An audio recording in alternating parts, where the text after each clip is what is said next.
کر رہے ہیں بیکاز وہ ہمارے پارٹنرز ہیں ان دس ڈیولپمنٹ پروسیس. اور اگر ہم نے کوئی غلطیاں کی ہیں تو اس میں کسی ایک بندے نے وہ غلطی نہیں کی, وہ پوری بحیثیت قوم ہم نے کی ہے کہ 25ویں دفعہ IMF کے پاس جا رہے ہیں. تو پلیز انڈرسٹینڈ ہماری کیا معاشی حقیقتیں ہیں, اس کے ساتھ ہمیں کس کے ساتھ مل کے آپ مجھے بتائیے کو چلانا ہے, اور یہ پلیز پوائزن کر کے لوگوں کو یہ کنفیوز مت کریں. Do not try to portray it as poisoning. Ali Parvez Malik صاحب, سوال پوچھنا میرا حق ہے, آپ یہ بیچ میں تانے ایڈ کیے بغیر جواب دے سکتے ہیں, وہ آپ کا حق ہے. لیکن میرا نیکسٹ سوال یہ ہے کہ آپ ابھی فرما رہے ہیں کہ ہم لوگ جو ہیں وہ امپورٹ کے لیے ہمیں را مٹیریل جو چاہیے ہوگا, وہ را مٹیریل کو امپورٹ تو ہم نے کرنا ہے نا, ایکسپورٹ کی چیزیں پیدا کرنے کے لیے. تو کیا اس سے پہلے جو امپورٹ کے اوپر قدغن لگی تھی وہ اس حکومت میں نہیں لگی تھی علی پرویز ملک صاحب؟ بالکل لگی ہوئی ہے. تو اس ٹائم پر ہمیں کمپیٹیٹیونیس نہیں آ رہی. ساری حکومتوں نے, میں آپ کو بتا دیتا ہوں نا, لیٹ می آنسر انیکا. جی, آپ گزارش یہ ہے کہ جب ریونیو کا پریشر ہوتا ہے تو سب سے آسان طریقہ یہ ہے کہ باہر سے جو مال آ رہا ہے اس کے اوپر ڈیوٹیاں لگا کے پیسے اکٹھے کر لو. اس لیے پاکستان ان چند ممالک میں سے ایک ملک ہے جس کے اندر 50% FBR کا ریونیو کسٹم ڈیوٹی سے آتا ہے. کسی اور ملک میں آتا ہے تو آپ مجھے دکھا دیں. تو آپ جب اصلاحات کریں گے, جب ٹیکس کی بیس کو وائڈن کریں گے, تو صرف اسی طرح ہی نا آپ خام مال کے اوپر بوجھ کم کر سکتے ہیں, آپ تنخواہ دار لوگوں کے اوپر بوجھ کم کر سکتے ہیں. آپ جب اس بیس کو وائڈن کریں گے, ان ٹیکسڈ اور انڈر ٹیکسڈ کو ڈاکیومنٹیشن کی فولڈ میں لائیں گے, پیسے کو آپ ڈی ویپنائز کریں گے, اس کے افادیت کو ختم کر دیں گے, then only you will be able to walk this path. Otherwise آپ کی جو معاشی مجبوری ہیں, جو پیسے کو اکٹھا کرنے کا جو پریشر ہوگا, آپ کو پھر شارٹ ٹرم رستوں کے اوپر دھکیلے گا. It is as simple as that, and that is what Shehbaz Sharif صاحب is trying to change this time, کہ you look at the long game not the short game. And اسی لیے وہ مشکل فیصلے جو آپ کو شاید 70 سال کے اندر اسٹیبلر حکومت نے نہیں لیے, وہ آج شہباز شریف صاحب کی حکومت لیتی ہوئی نظر آ رہی ہے. آج شہباز شریف صاحب کی جو حکومت ڈیسیجن لے رہی ہے علی پرویز ملک صاحب, اس سے ایکسپورٹس پہ کیا امپیکٹ نہیں ہوگا؟ کیا مجھے انشور کر دیجئے گا کہ کیا اس بنیاد پر یا اس فساد کی بیسس کے اوپر کہ ہم امپورٹ صرف اور صرف را مٹیریلز وغیرہ کی طرف کریں گے, اس فساد کی بیسس کے اوپر ہمارا USD باہر نہیں جائے گا؟ What are the guarantees? اور ایسی کیا چیزیں, کیا فائر والز لگائی جائیں گی کہ انشور کیا جائے کہ جو 75% سے آپ لوگ کسٹم ڈیوٹیز کو کم کر رہے ہیں یہ کسی طریقے سے مس یوز نہیں ہوں گی؟ انیکا, میں یہاں پہ نہ کوئی نجومی ہوں نہ میں کوئی تھانے دار ہوں. معیشت چلتی ہے انسینٹیوز کی بنا کے اوپر, اور میں نے آپ کو بتا دیا ٹریڈ لبرلائزیشن ایک تو ریسیپروکل بیسس پہ ہوتی ہے, ورنہ دیکھ لیں امریکہ اور چائنا کے درمیان آج کیا ہو رہا ہے. تو دوسری بات یہ کہ integration in the global value chains requires that you bring down the average tariff. یہ اسی کے مطابق آگے چلا جا رہا ہے, اور ایکسپورٹس بڑھانے کے لیے this is one of the most fundamental ingredients, پر اس کے علاوہ وائبلٹی اور liquidity کو اور چیزیں بھی افیکٹ کرتی ہیں. تو جب آپ ان ساری چیزوں کو آپ اٹینڈ کریں گے تو پھر ہی جو آپ کی جو ایکسپورٹس ٹو GDP کی شرح جو آج دنیا کے اندر کم ترین پاکستان کے اندر ہے, تقریباً 8-9% کے اوپر ہے, اس کو اٹھا کے آپ 15% کے اوپر لے جا سکتے ہیں. تو it will be an exercise جس کے اندر بہت سے محکموں کو, بہت سی وزارتوں کو اور بہت سے لوگوں کو ایک رخ کر کے اس پہ ایفرٹ کرنی پڑے گی, تو پھر ہی ہم پاکستان کو اس مشکل مرحلے سے باہر نکال سکتے ہیں. پر شہباز شریف صاحب پر عزم ہے کہ ہم نے اس وقت اس کو اصلاحات کے رستے کے اوپر پش کرنا ہے, اور اس کے لیے ہم کیا کیا کچھ کر رہے ہیں میں آپ کے سامنے اگر آپ ٹائم دیں گی بالکل پیش کر دوں گا. آپ کسی بھی شعبے کی, کسی بھی معاشی شعبے کی اگر میرے سے بات کریں گی میں آپ کو بتا دوں. علی پرویز ملک صاحب, مجھے کسی کے عزم پہ کوئی شک نہیں ہے, لیکن میں یہ جاننا چاہ رہی ہوں, آپ کہہ رہے ہیں کہ سارے شعبہ جات کو, ساری مختلف وزارتوں کو بھی سنرجیٹکلی کام کرنا پڑے گا. کیا وہ سنرجی موجود ہے علی پرویز ملک صاحب at this point in time, as of now, as we talk? دیکھیں, گزارش انیکا یہ ہے کہ ایکسپورٹس کو بڑھانے کا مطلب یہ ہے کہ آپ اپنی معیشت کی کمپیٹیٹیونیس, آپ اپنی معیشت کی پروڈکٹیوٹی بڑھائیں.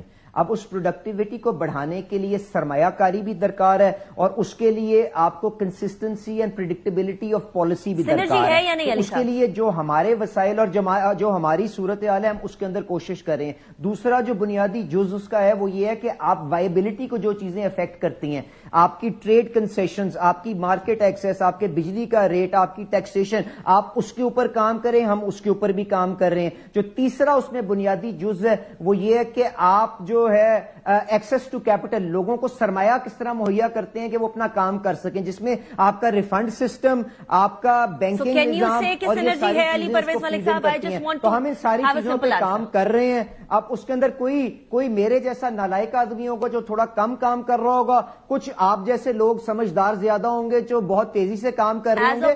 بٹ ان شاء اللہ تعالیٰ if you look at it collectively we are definitely moving in the right direction. Okay, so you're saying کہ سینرجی اس ٹائم پر ہے،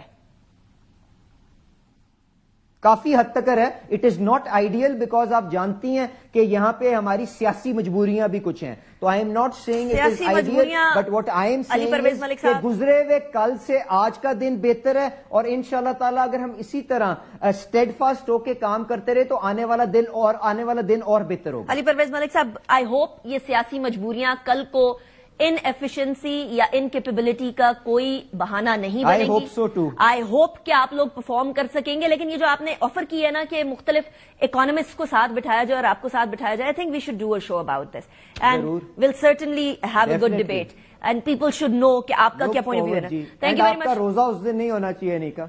علی پرویز ملک صاحب، روزے کے علاوہ بھی ایسے ہی سوال ہوں گے کڑوے جس کا جواب آپ کو دینا پڑے گا کیونکہ یہ عوام کے سوال ہے اور میں پٹ فارورڈ کروں. Thank you very much Ali Parvez Malik. It was a pleasure having you in the program. Break کی طرف جائیں گے، بریک کے بعد واپس آتے ہیں and will continue with the شو.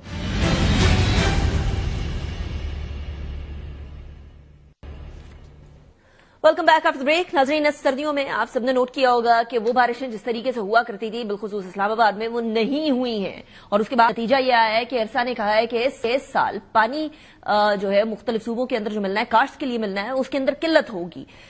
ارسا نے یہ بھی بتایا بڑی الارمنگ سچویشن ہے کہ پاکستان کے اندر ہر سال 1.86 کروڑ فٹ صاف پانی ضائع کر دیا جاتا ہے. اسی طریقے سے ارسا نے بھی کہا ہے کہ وابڈا کی جو زیر انتظام پاکستانی پانی سٹور کرنے کا طریقہ کار ہے، وہ جو 4 بڑے منصوبے ہیں وہ بھی التوا کا شکار ہیں اس ٹائم پر. منصوبوں کے اندر دیا میر بھاشا ڈیم موجود ہے، محمد ڈیم جیسے بڑے پروجیکٹس، یہ دونوں اس میں شامل ہیں. یہ منصوبے نہ صرف پانی کو سٹور کرنے کی صلاحیت رکھتے ہیں بلکہ obviously ہائیڈل بجلی بھی یہی بنائیں گے، وہ بھی التوا کا شکار ہے. پاکستان میں 50% سے زائد شہری پینے کے پانی جو صاف پانی ہوتا ہے اس جیسے بیسک ہیومن رائٹ سے محروم ہے. دنیا میں 2 ارب لوگوں کا انحصار گلیشیئرز کے پانی پر ہے جو اس کو پینے، توانائی کی پیداوار کرنے اور انڈسٹریز کے لیے استعمال کرتے ہیں. اقوام متحدہ کے مطابق موسمیاتی تبدیلیوں کی وجہ سے جو گلیشیئرز ہیں ان کی میلٹنگ کا جو پروسیس ہے بڑا تیزی سے آگے بڑھ رہا ہے، اور پاکستان کے اندر بھی اسی طرح کی صورتحال ہے. اگر انٹارکٹیکا کو چھوڑیے تو پاکستان گلیشیئرز کے حوالے سے بڑے ذخائر کے اوپر مبنی ہے، اور پاکستان کی یہ گلیشیئرز جس طریقے سے پگھل رہے ہیں اسی طریقے سے ہم لوگوں کو پانی کا ذخیرہ کرنے کے حوالے سے بھی اس ٹائم پر امیڈیٹ ایکشن لینا ہوگا، اور ساتھ ہی صاف پانی کا جو ضیاع ہو رہا ہے we have to stop that as well. اس کے بارے میں آف کورس گورنمنٹ، صرف حکومت ہے وہ نہیں بلکہ ساری صوبائی حکومتوں کو بیٹھ کر اس امپورٹنٹ ایشو کو دیکھنا ہوگا کیونکہ آنے والی جنگیں پانی کے لیے ہوں گی. انیکا نثار کو اجازت دیجیے، اپنا بہت خیال رکھیے گا. اللہ حافظ.